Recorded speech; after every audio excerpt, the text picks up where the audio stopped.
sanu ni wariye donga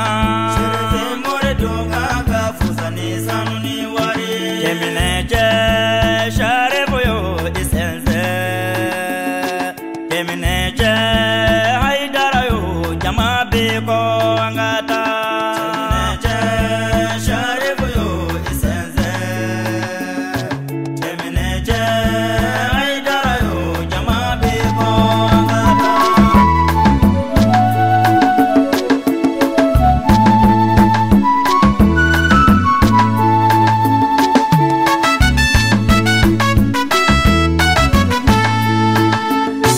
أعوذ بالله من الشيطان الرجيم بسم الله الرحمن الرحيم اللهم صل وسلم وزد وبارك ومجد وكرم على عبدك ورسولك سيدي وسيد المرسلين وإمام المتقين وقدوة زاهدين محمد وآله وصحبه ومن والاهم بإحسان إلى يوم الدين وبعد السلام عليكم ورحمة الله تعالى وبركاته أمبادين تفشر في الله جبو كشي على التاي هنا على التاي barka ya Allah tayi ala ko di an kelengele na bela jelema ala ke barka do ana ka barka do an kola an balmake Ibrahim Solo lada do sanwosa février kalola abe alislame wele bangwani farada la ningal qur'ane kalange ka do donge ka sarakati boke o hine ano baraji ko sama ala kirabba Muhammad ma ana so muga sanma o kerengere ala ayra ka chagoroba sam baflan tan wolon vlata an flenie o kenedika alislame boraji fantan nani ka kenen segere baraw bela jelen damina nani alqur'ane kalawye ta se o do ma anye mi soro kenen kan angeje anganya madafe san mama sallallahu ta'ala alaihi wasallam ko di mando zanmo manu o e an mando nye nam ambado ko ma qur'ane kala ambo de kenaka tiens ambado nam qur'ane ye munye qur'ane e alanya stranye de tiens bali ni ima alanya stranye soro yani itise ka mumune ayi ni ma ke mumuni fana ye iti ala siraya fana soro ayi ko so ala kira ko alayhi salatu wassalam sallallahu alayhi wasallam akora asul hikmati makafatullah ko ma kika do ko kudon yere mi flani de nam ko de ala siraya yere kungolo yi ni ima se ka kudon ala siraya ti sori fe ni ma se ka kudon mumuni ya ti sori fe ni ma se ka kudon yani iti se ka jate ala ka chebo fe abada ambado kuma kodo era fana bi soro jogo di tuguni fana kodo fana bi soro yani limania de fe aywa fana ni limania sabatira mo min dusuna nam mo min zeka limania soro kuma kodo bi naila ni kodo dunani na fana dun nam kuma yani ala yasara ya fana binina nam ni ala yasara ni nani na dun kuma ala kira kanu bi soro kanila ni mo min du ya ala kira kanu dun kuma na iya ala fana kanu iya ala fana soro ni mo maseka kodo ni maseka ala yasara soro yani etiseka ala kira valeur do etiseka ala kira kanu alayhi salatu wassalam o ale dun nana ni Qur'an salma inde kana di anma o Qur'an mi ni ala kira nana alayhi salatu wassalam o kuma ne ma se ka kodo ka ko famuya itna se ka Qur'an e valeur do itna se ka ala kira e valeur do ni du ma se ka ala kira valeur do ma se ka Qur'an valeur do du no ko sa nisu imanika ika limania o tlanja yere yelela ka boila ika ala bato tlanja o fana yelela ka boila ika ala do tlanja o yelela ka boila o kuma amba fo ebi farama perdele unga badi masika ala kira kanu soro imasika Qur'an sabati soro imasika ala yere fana kanu soro amado ala kira wode fa alayhi salatu wassalam ni aya soro ko on ba fe ka ala kanu soro yani o kuma kanga ka ale mohor fe nangela ale mohor fe ko wallahi ko Allah subhanahu wa ta'ala bi ka on fe ka fana kanu inshallah namaka ale mohor fe dun wallahi andi ala ka kanu soro andi ala ka jien soro andi tanu soro ala fe andi tanu soro yoro la ambado ya rabbi ala ka ala kira tanu ba do amin ya rabbi ala ka ala kira kanu ba do amin ala ka ala ko suma che ba do amin ambado ula amin ami Allah subhanahu wa ta'ala fo ninga wala nyuman do ka sabu nyuman fona fo sabu nyuman ye bade munumbe no lo farla nyonga ka Qur'an yela kala no ya kala mo yi parce que nyon fona fo ka bade mo fo amado ula Qur'an a valeri adama don tiseka Qur'an valeur do adama don tiseka Qur'an kadra do to Allah subhanahu wa ta'ala era na ka kira doro olu de se ka Qur'an era kadra haket do ka Qur'an valeur do bonya membe Qur'an Allah subhanahu wa ta'ala fe o bonya wallahi Qur'an valeur be ala bulu o valeur bonya ka bo ka tɛmɛ sankolo ni dugukolo fila bɛɛ lajɛlen kan siga t'a la kuranɛ kalimatu kelen o valeur ka bo ka tɛmɛ sankolo ni dugukolo kan Ala subhanahu wa ta'ala yɔrɔ tiɲɛ bali kuranɛ tɛ danfɛn ye kuranɛ Ala subhanahu wa ta'ala yɛrɛ de kumakan zaatu ye Ala subhanahu wa ta'ala ka kumakan sanuma o de ye kuranɛ yɛrɛ ye yani ka bɔ Ala subhanahu wa ta'ala yɛrɛ yɔrɔ kosɛbɛ a y'a di a ka ciden sanuma ma a di Sayyidina Jibril ma alayhi salam kana di kira sanuma Muhammad ma alayhi salatu wassalam o kuma na ka sɔrɔ ka se anw mɔdenw ma mɔdenw minnu b'a la ni Ala subhanahu wa ta'ala ye mɔdenw minnu kusa ka tɛmɛ mɔdenw tɛmɛnen tɔw kan o tɛ anw ka cɛya ye o tɛ anw ka senkola ye Ala subhanahu wa ta'ala ka anw alakira mɔdenw kanu ka tɛmɛ danfɛn tɔw kan wallahi o kɛra alakira bonya de kosɔn sallallahu alayhi wa sallam wallahi o kɛra kuranɛ bonya de kosɔn o kɛra kuranɛ daraja de kosɔn daraja min bɛ kuranɛ na a ko ni anw fana Muhamadu mɔdenw n'aw ye kuranɛ yɛrɛ fana kanu ni ka kuranɛ kala k'i ka baara kɛ kuranɛ kala ye wallahi Ala subhanahu wa ta'ala bɛ daraja min d'i ma o ye fɔlɔ nabi ɲuman tɛmɛnenw olu ka daraja Ala subhanahu wa ta'ala b'o d'i ma yani alakira kanu min bɛ yen sallallahu ta'ala alaihi wasallam ko kanu min fana mana sabati dusukun na ka fara kuranɛ kalanni kan wallahi Ala subhanahu wa ta'ala bɛ daraja min d'i ma o daraja ka bon ka tɛmɛ waliyu tɛmɛnenw ka daraja kan siga t'a la kira tɛmɛnen tɔw mɔdenw ka waliyu e ka daraja ka bon e ni ka mɔdenw gansan e ka daraja ka bon ka tɛmɛ o kira tɛmɛnen tɔw waliyu ka daraja hakɛ kan tiɲɛ ambadenw Ala subhanahu wa ta'ala ye nin kɛ an ye kuranɛ yɛrɛ kadaraw n'a bonya kosɔn ka tila ka nin kɛ anw ye a ka kira Muhamadu bonya n'a kanu kosɔn ambadenw kuma na mun dora anw ye kuranɛ ko la bilen mun dora anw ye alakira mɔdenw ko la bilen alayhi salatu wasalam ambadenw kuma fɔ k'a dɔn k'a fɔ fɛn min bɛ anw bolo nin ye n'o ye alikuranɛ azimi ye Ala ta'ala ka kitabu sanumanba in n'o ye o kuranɛ ye anw bolo kuma anw k'a la k'a fɔ daraja min b'a la wallahi daraja foyi tɛ kitabu foyi la ka tɛmɛ o kan bari jɔn o jɔn bɛ yen ni e ka don laban sera k'i taara kaburu kɔnɔ ɲininkali fɔlɔ min bɛ k'i la o de ye Ala subhanahu wa ta'ala ka seere ɲɔgɔnya ɲininkali ye ma jumɛn b'i bolo o ma fɔlen kɔ i fɛ k'a fɔ k'i ma ye Ala subhanahu wa ta'ala ye o kumana nabi ɲuman jumɛn bɛna ɲininkali k'i la nabi ɲuman min bɛ jate n'o valeur ka bon n'o nabi ɲuman kadira ka bon o de ye alakira Muhamadu alayhi salatu wasalam i kɛlen kɔ k'o nabi ɲuman ko jaabi waati min na fɛn min ɲininkali bɛna k'i la ɲininkali mɛlɛkɛ fɛ tuguni o de ye yani i ka kitabu kun ye jumɛn ye i ka dalilu kun ye fɛn jumɛn de ye o tuma na dalilu min b'i bolo n'o dalilu ka kɛnɛ ka tɛmɛ dalilu tɔw kan wallahi o de ye kuranɛ la azimi ye o tuma na e ka dalilu mana kɛ kuranɛ ye o don mɛlɛkɛw ka ɲininkali fila a bɛ jɔ o yɔrɔ kelen la o yɔrɔ bɛɛ bari kuranɛ valeur ka bon ka tɛmɛ kitabu tɛmɛnen tɔw kan Tawrata dira Musa ma Linjila dira Nabila Isa alayhi salam Zaburu dira Dawuda ma kitabu wɛrɛ dira kira tɔw tɛmɛnenw ma nka wallahi an badenw kuranɛ min ni an b'o kɛnɛ kan nin ye o kuma na o kuranɛ in de valeur ka bon ka tɛmɛ kitabu tɛmɛnen tɔw kan munna o kuranɛ valeur ka bon ka tɛmɛ kitabu tɛmɛnen tɔw kan bari o dira kira min ma o kira ye valeur ka bon ka tɛmɛ kira tɛmɛnen tɔw fana kan tuguni li'annahu khatamun nabiyina wa huwa imamul muttaqina qa'idul ghurril muhajjalina sayyidul kawnayn Muhammadu ibn Abdullah alayhi salatu wa salam abadenw o kosɔn o kuma na an ka kitabu n'o ye an ka kuranɛ la azimi ye o valeur bɛ bonya ka tɛmɛ kitabu tɔw kan a valeur ka bon ka tɛmɛ Tawrata Nabila Musa ka Tawrata alayhi salam an ka kuranɛ valeur ka bon ka tɛmɛ Nabila Isa ka Linjila kan an ka kuranɛ valeur ka bon ka tɛmɛ yani Nabila Dawuda ka Zabura kan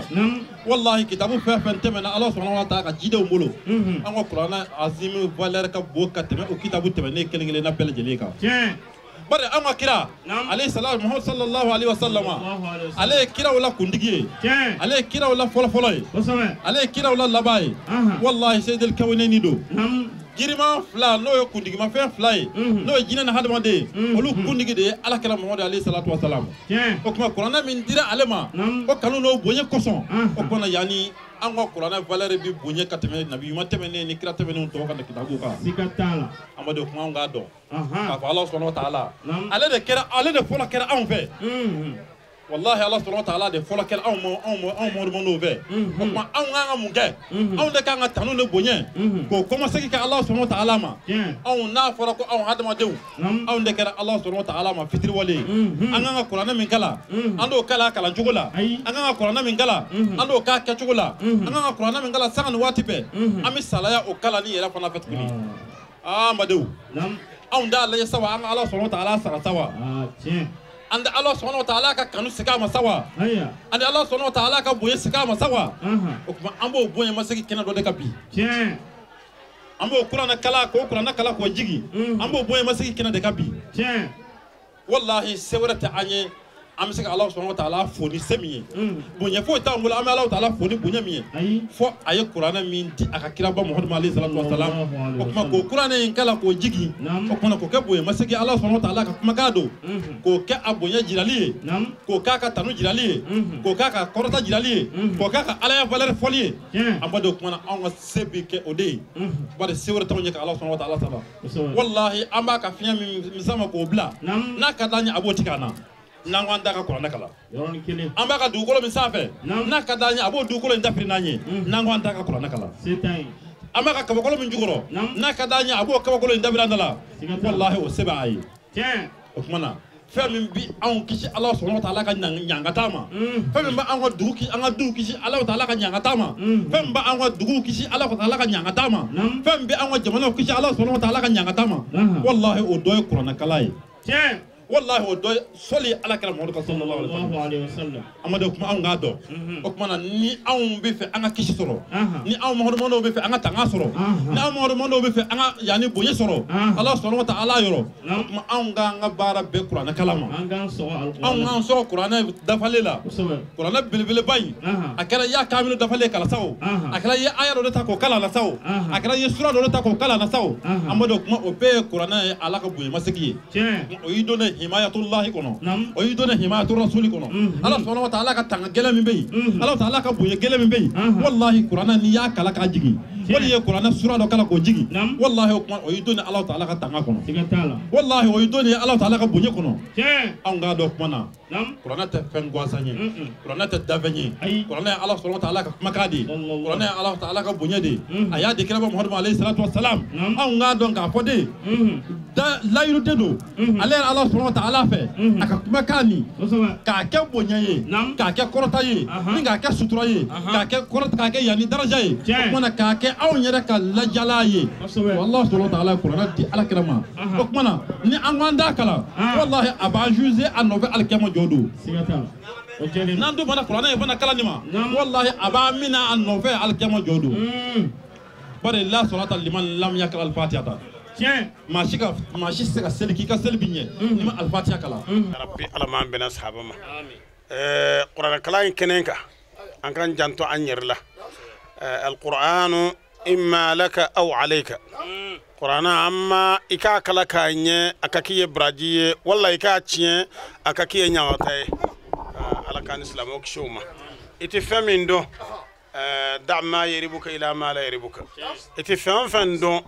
ikana ta yerdo sikala ikana ta yerdo ko warla la ikabla ikisgi ikallamenike ni lamenike qur'ana adade braji kabbo ani foyti kelenye mamin sigilendo gwanza kisgi ka awa lameni awa nganiasri kisgi ka kalangala lame na sujudu ke ka sujudu ke na fami info ikallame kanye kalangala bi braji min soro e fana lamme ba iba soro ni qur'an ta soro foila usra latgela an kan cesri wa mun so an ga qur'an na fasoro alhamdulillah nin kenai adam ya rabbi de adam ya rabbi sabu so modena qur'an kala na shi wula sisa bina kala shi fla shi konondo kena min bu nyon soro kono no manchade alhamdulillah أنفن ننايا نبي عم جرجع كرس صلى الله عليه وسلم كم من رزق الدعاء لم يحرم الإجابة ني الله سبحانه وتعالى ما من جرجع الدعوة دو جابي فناي باصرو وسرلات كنا أم بلا جلم بنين جواب جابي نصرو في العالمين اللهم صلح لنا ديننا الذي هو عصمة أمرنا واصلح لنا دنيانا التي فيها معاشنا واصلح لنا آخرتنا التي فيها معادنا واجعل الحياة زيادة لنا في كل خير واجعل الموت راحة لنا من كل شر اللهم اجعل خير أمورنا وآخرها وخير أعمالنا خواتمها وخير أيامنا يوم نلقاك فيه اللهم إنا نسألك عيشة هنيئة وميتة سوية ومردا غير مخزن ولا فاضح اللهم إنا نسألك خير المسألة وخير الدعاء وخير النجاح وخير العلم وخير العمل وخير الثواب وخير الممات، وثبتنا وثقل موازيننا وحقق إيماننا وارفع درجاتنا وتقبل صلاتنا واغفر خطيئاتنا، ونسألك العلا من الجنة. اللهم إنا نسألك موجبات رحمتك وعزائم مغفرتك والسلامة من كل إثم والغنيمة من كل بر والفوز بالجنة والنجاة من النار. اللهم احسن عاقبتنا في الأمور كلها وأجرنا من خزي الدنيا وعذاب الآخرة. اللهم اقسم لنا من خشيتك ما تحول به بيننا وبين معصيتك، ومن طاعتك ما تبلغ بجنتك، ومن اليقين ما تهون به علينا مصائب الدنيا، ومتعنا اللهم بأسماعنا وأبصارنا أبدا ما أحييتنا، واجعل الوارث منا واجعل ثارنا على من ظلمنا، وانصرنا على من عادانا، ولا تجعل مصيبتنا في ديننا، ولا تجعل الدنيا أكبر همنا ولا مبلغ علمنا، ولا تسلط علينا بذنوبنا من لا يخافك فينا ولا يرحمنا. اللهم لا تدع لنا في من قبل ذنبا إلا غفرته، ولا هما إلا فرجته، ولا مريضا إلا شفيته، ولا غائبا إلا حضرته، ولا حاجة من حوائج الدنيا والآخرة هي لك في أفضل الإصلاح إلا قضيتها، وأنت ناصر منك وكرمك يا أكرم الأكرمين. ربنا ظلمنا أنفسنا وإن لم تغفر لنا وترحمنا لنكون من الخاسرين. ربنا عليك توكلنا وإليك نبنا وإليك المصير. ربنا آتنا في الدنيا حسنة وفي الآخرة حسنة وقنا عذاب النار. وصلى الله وسلم وبارك على سيدنا مولانا محمد وعلى آله وصحبه وسلم. سبحان ربك رب العزة عما يصفون وسلام على المرسلين والحمد لله رب العالمين.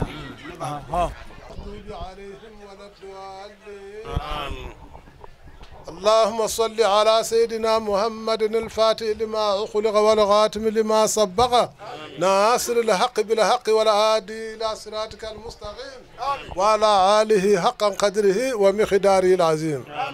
بسم الله الرحمن الرحيم. ألف لام ميم ذلك الكتاب لا ريب فيه هدى للمتقين الذين يؤمنون بالغيب ويقيمون الصلاة ومما رزقناهم ينفقون والذين يؤمنون بما أنزل إليك وما أنزل من قبلك وبالآخرة هم يوقنون أولئك على هدى من ربهم وأولئك هم المفلحون. اللهم اجعلنا من المفلحين. بسم الله الرحمن الرحيم. صدق الله مولانا العظيم وبلغ رسوله الكريم ونحن على ما قال ربنا وخالقنا ورازقنا ومولانا من الشاهدين. اللهم ربنا تقبل منا ختم القرآن وتجاوز عنا ما كان في تلاوته من نصاب والنسيان أو تعريف كلمة عن موضعها أو تغيير حرف أو تقديم أو تأخير أو زيادة أو نقصان أو تأويل على خير ما أنزلته أو ريب أو شك أو تأجيل عند تلاوته أو كسل أو سرعة أو زيخ اللسان أو خوف بخير وقف أو إدخام بخير مدخم أو إجار بخير بيان أو مد أو تسديد أو أمجة أو جزم أو إهراب بخير مكان فاكتبه منا على التمام والكمال والمعذب من كل اللعان فاغفر لنا يا ربنا يا سيدنا لا تؤاخذنا يا مولانا وارزقنا فضل من خراه مهديا حقه مع الأداء والقلب واللسان وهب لنا به الخير والسعادة والبسارة والأمانة ولا تختم لنا بشر وشقاوة ودلالة وطغيان ونبينا قبل المنايا النوم الخبلة والكسلان أمنا من عجاب الخبر ومن سؤال منكر والنكير أمنا من عجاب الخبر ومن سؤال منكر والنكير أمنا من عجاب الخبر ومن سؤال منكر والنكير ومن أكل الديدان وبيد وجوهنا يوم الباس واتخ رخابنا من النيران ويمن كتابنا ويسر حسابنا وحقل ميزاننا بالحسنات وثبت أقدامنا على الصراط وأسكنا في وسط الجنان وارزقنا جوار سيدنا محمد عليه الصلاة والسلام واكرمنا بلقائك يا ديان أستجب دعانا بحق التوراة والإنجيل والزبور والفرقان آتنا جميع ما سألناك به في السر والإعلان وجدنا من فضلك الواسع بجودك وكرمك يا رحم بكرمك يا رحيم يا رحمن. اللهم صل على سيدنا محمد صاحب السريعة والبرهان برحمتك يا رحم الراحمين. اللهم انفعنا وارفعنا بالقرآن الحكيم وبارك لنا بالآيات وذكر الحكيم وتقبل منا إنك أنت السميع العليم وتب علينا إنك أنت التواب الرحيم. اللهم زينا بزينة القرآن وأكرمنا بكرامة القرآن وألبسنا بخلاعة القرآن وعافنا من كل بلاء الدنيا وعذاب الآخرة بحرمة القرآن وأدخلنا الجنة مع القرآن وأدخلنا الجنة مع القرآن وأدخلنا الجنة مع القرآن ورحم جميع أمة سيدنا محمد بآخر القرآن. اللهم اجعل القرآن لنا في الدنيا خرينا وفي القبر مونسا وفي القيامة صفيا وعلى صراط نورا وإلى الجنة رفيقا وبيننا وبين النار سترا وإجابا وبيننا وبين الناس سترا وإجابا وإلى الخيرات كلها دليلا وإماما بفضلك وجودك وكرمك يا أكرم الأكرمين. اللهم أيدنا بهداية القرآن وعافنا بعناية القرآن ونجنا من النيران بكرامة القرآن وأدخلنا الجنة بشفاعة القرآن وارفع درجاتنا بفضيلة القرآن وكفر عنا سيئاتنا بتلاوة القرآن يا ذا الفضل والإحسان. اللهم أرزقنا بكل حرف من القرآن علاوة وبكل كلمة كرامة وبكل آية سعادة وبكل سورة سلامة وبكل زين جزاء وبكل هجب حسنة وبكل نصف نعمة وبكل رب رفعة وبكل سمن صناعا. اللهم أرزقنا بالألف ألفة وبالباء بركة وبالتاء توبة وبالثاء ثوابا وبالجيم جمالا وبالهاء حكمة وبالخاء خلانا وبالدال دنوا وبالزال زكاء وبالراء رحمة وبالزاء زلفة وبالسين صناعا وبالشين شفاء وبالصاد صدقا وبالضاء ضياء وبالطاء طهارة وبالزاء زفرا وبالعين علما وبالخين خناء وبالفاء فلاء وبالقاف خربة وبالكاف كفاية وباللام لطفا وبالميم موعظة وبالنون نورا وبالواو وصلة وبالهاء هداية وباللام الألف لقاء وبالياء يسرا. وصلى الله على سيدنا محمد وآله طاهرين أجمعين. اللهم بلغ صواب ما قرأناه ونور ما تلوناه إلى أروح سيدنا محمد عليه السلام وإلى رواية صحابه رضي الله عنهم أجمعين وإلى رواية جميع الأنبياء والأولياء والمرسلين وإلى وإلى أرواح آبائنا وأمهاتنا وإخواننا وأصدقائنا وأساتذتنا ومشايخنا خاصة وإلى أرواح جميع المؤمنين والمؤمنات والمسلمين والمسلمات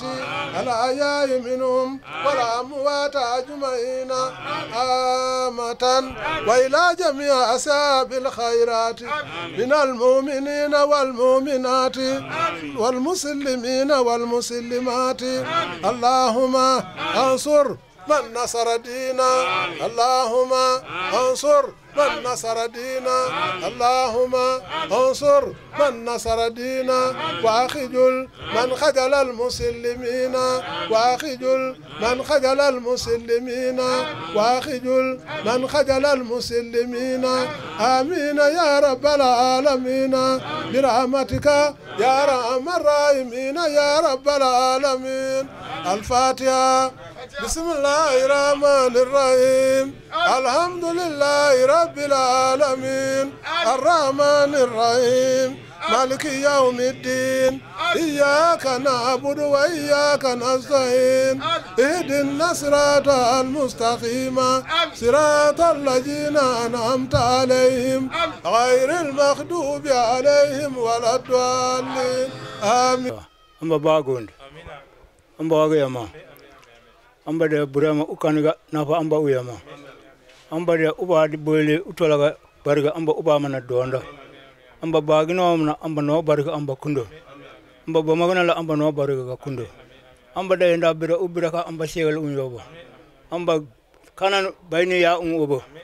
amba nande bar ma nda ude yelingal amba baraji maton amba de nda yelada kan amba baraji maton amba waga se mentara amba kanan bayni ya ubo amba yelan bayni imme yama amba jojo ni baraje mon ubo amba jojo ni amba baraje waton amba nan gabuga amba barado gamba sakana amba yuruma banga amba yuruma amba nda yelingala amba imme yuruma amba bagina na yuruma malikan na amba yuruma kundo amba kido pade ka amba imme na pogo amba waga se mentara gale mise ga no amba waga se mentara amba segale yobo amba de untunde manda yelanga amba benda tugonga obo amba yoronda amba wuseme yama la undu baraji amba baraji ton awa min shaitanir rajim allahumma salli ala muhammad wa ala alihi wa sallim allahumma salli wa sallim ala sayidina wa nabiyina maulana muhammadin sallallahu alaihi wasallam taslima sallallahu ta'ala alaihi wasallam taslima subhanallahi walhamdulillahi wa la ilaha illallah allahu akbar الله أكبر ولله الحمد ولا حول ولا قوة إلا بالله العلي العظيم اللهم بي الله تنو أمبي كرا تنو أمبي فلو تنو أمبي جمانا تنو أمبي كنا مغانيه نيا أنجنيوغا كناي ننتي بدوني نيا سانچامان دوي كابنا نانتريك جرانو برا سوري كابنا ناجرا كابنا لدوتا أغا چوروا غبانينا فوقا سيبلا san yelema abe kalanke anyi nyami ufaga ka mishu ufaga ka fenchama ke ala ni bura sababu ala ni Qur'an lazim sababu anyi kalam fon ke anya be ko fe here mamma nana kalam re na be here soro ka ta don fuga sanche duira yiri wara soro yiri wara ambala tanu kala barkada ambala tanu shu ambala tanu tle amba yin ala fe kalam mbiga kebi anga jamana be bulu minga Allah ka sawe ka jamana ka sawe ka jamana don lafiya na fulo chama shini kana chama Allah ka noya yi dutu Allah ka soro yirwa ka barka do andona ka ansangurota ka hamina ko benwa anga jamana nyama Allah ka barka do Allah alim ma nyama bi ni jamana nyana ambe nyana ambe de taru Allah ka nya kadama Allah ka hamina ko noya ambe min fo demsanu anga tu Qur'ana ko se fo ita million ni Qur'ana kalante anga fempe ansira feno amma se feno yi dishko shu Qur'ana de abe tara morife tara yororo Qur'ana kan ali sogome ka Qur'ana dele ka laje al ni ta don ka kalandro ki bolo tiritala ala bi ka do jabi ambe do ke bramaye ay islam fon wele kana am beni sojara bi an bɛ ka dumuni kɛ an bɛ nisɔndiyara an bɛ ka dugawu kɛ jamana ye an bɛ dugawu kɛ kabila ye o bɔra dugu minnu na ka na an bɛ dugawu k'u mɔgɔ ye ka dugawu k'an ka cɛkɔrɔbaw ye ka dugawu k'an ka mabɔw ye jamana bɛ bolo yɛrɛ ka kuranɛ yɛrɛ kalan fan bɛɛ ye an ka jamana ka lafiya n'a ma jamana min lamɔ ni jamana ma lafiya an fana tɛ se ka lafiya ala an b'a ɲini ala fɛ ala ni kuranɛ kalan kosɔn ala ni bidɔnba in barika kosɔn ala ni salati fatiha barika kosɔn ala ni larisi bonya n'a barika kosɔn n'a nɔrɔ kosɔn n'a dugumakolo ni sankolo la barika kosɔn ala k'an ka dugawu jaabi kira k'an ka dugawu jaabi sallallahu alaihi wasallam. Ne ye nin daminɛ ɲinɛ y'a san 12 de n bangebaaw kun bɛ n bolo yan an tanyana n bolo depuis 2005 ka don ka n'a bila bi la ala ma to n ɲinɛna kɔ san mana yɛlɛma n bɛ kuranɛ kalanba kɛ n bɛ dumuni tobi ka silamɛw caman wele commune 1 na kɛrɛnkɛrɛnnenya la sukɔrɔni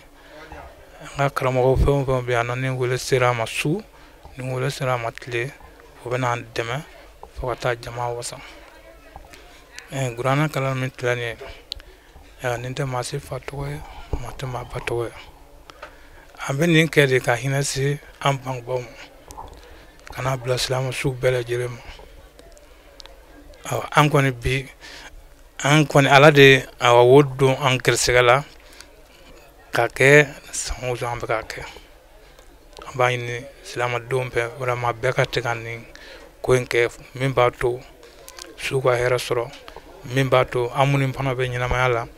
an ka se ka hɛrɛ sɔrɔ baara kun kɛrɛnkɛrɛnnen ye nin de vraiment n bɛ ala fo ka kira fo kɛnɛkɛnɛya ma bi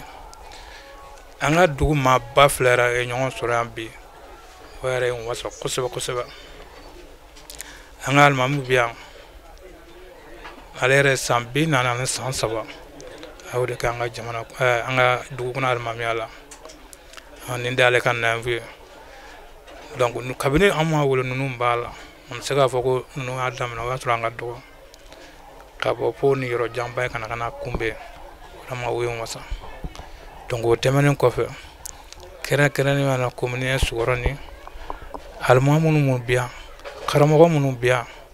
vraiment foli min bɔ dan tɛ foli min na an ye nin baara in daminɛ ɲinɛ y'a san 10 ani san 2 n mana fɔ ko mɔgɔ bɔra su o bɛ na ni mɔgɔ dɔ la ko tile o bɛ na ni mɔgɔ ni ye kuranɛ minɛ ala t'i langoloya donc kuma kɔnɔna na an bɛ ka nin baara in kɛ an nisɔndiyalen tiɲɛ don bangebaa fatuli ka bɔ mɔgɔ bolo tɔɔrɔ don mais juru min bɛ aw ni ɲɔgɔn cɛ n'i bɛ k'a se k'a sama donc vraiment tɔɔrɔ in bɛ toli ka bɔ i la dɔɔnin donc an bɛ o de la sisan ala sago silamɛw bɛɛ sago bon n bɛ dugawu kɛ tabɔ ye n bɛ dugawu kɛ jamana yɛrɛ ye n bɛ dugawu kɛ aw Serifila TV fana ye kɛrɛnkɛrɛnnenya aw ka karamɔgɔ n bɛ foli k'a la kosɛbɛ kosɛbɛ kosɛbɛ n bɛ dugawu kɛ an ka jamanatigi yɛrɛ o ye IBK ye an b'a fo a ka baara ɲuman na an b'a fɔ a ka jijalen na ne y'a mɛn ko jamana in ye bi sɔrɔ ala ni karamɔgɔw sababu don dɛ donc an bɛ foli bila karamɔgɔw ma ka foli bila dɔnnibaaw ma ka foli bila maa o maa bɛ nin baara sugu kɛ donc n ka foli ye nin ye ka bɔ Bangoni Farada la donc ne bɛ n baarakɛɲɔgɔn bɛɛ fo an ka dugulamɔgɔ fɛn o fɛn nalen bɛ yan nɔ n b'o bɛɛ fo ani teriw ani jɛɲɔgɔnw ani sigiɲɔgɔnw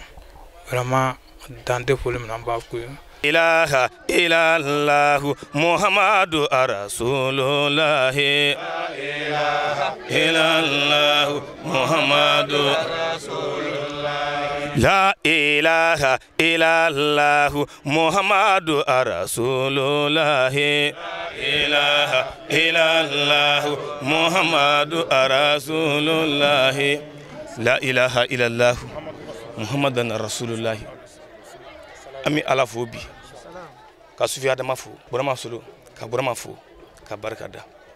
ko diplôme di kun adrani kira ko di la ilaha illallah muhammad rasulullah la ilaha illallah la ilaha illallah la ilaha illallah la ilaha la ilaha illallah, la ilaha illallah, la ilaha illallah, la ilaha illallah, la ilaha illallah, la ilaha illallah, la ilaha illallah, la ilaha illallah, la ilaha illallah, la ilaha illallah, la ilaha illallah, la ilaha illallah, la ilaha Sufi Adama songu, la ilaha Adama songu, la ilaha Dugukolo daku, la ilaha Kabakolo daku, la ilaha Jinede undaku, la ilaha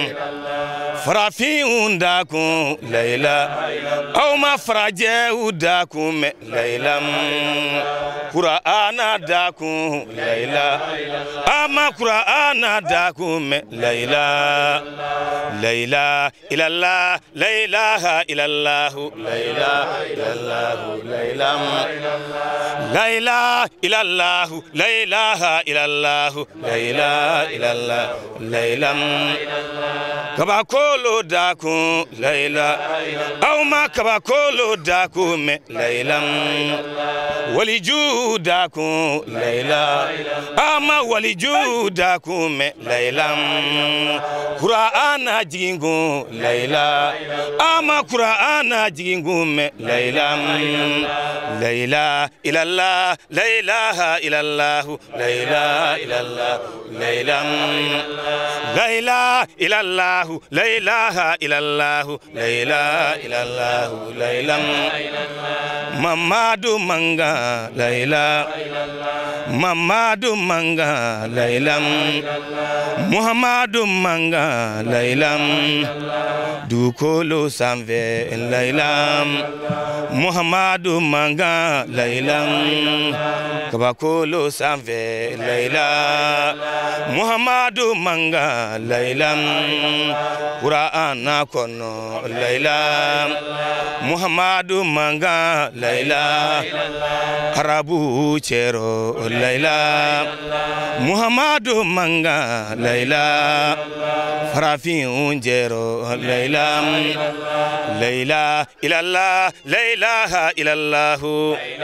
illallah, la ilaha Badenya daku, la ilaha Ama badenya daku me, la ilaha Dukolo glangu, la ilaha Ama waliju chikume, la ilaha Masakeu daku, la ilaha Auma masakeu daku me, la ilaha Doni bau chiku, la ilaha Ama doni bau chiku me, la ilaha La ilaha illallah, la ilaha illallah, la ilaha illallah, la ilaha Muhammadu kufanye, la ilaha Melekeu manga, la ilaha Muhammadu kufora, la ilaha Jinede manga, la ilaha Ja Muhammadu kufora, la ilaha Dametigu manga, la ilaha Ja Muhammadu kufora, la ilaha Qur'ana kumaka, la ilaha Ama Muhammadu kume, la ilaha Haidara kumaka, la ilaha Ko Muhammadu kufora, la ilaha Damajae kumaka, la ilaha Adama timenga, la ilaha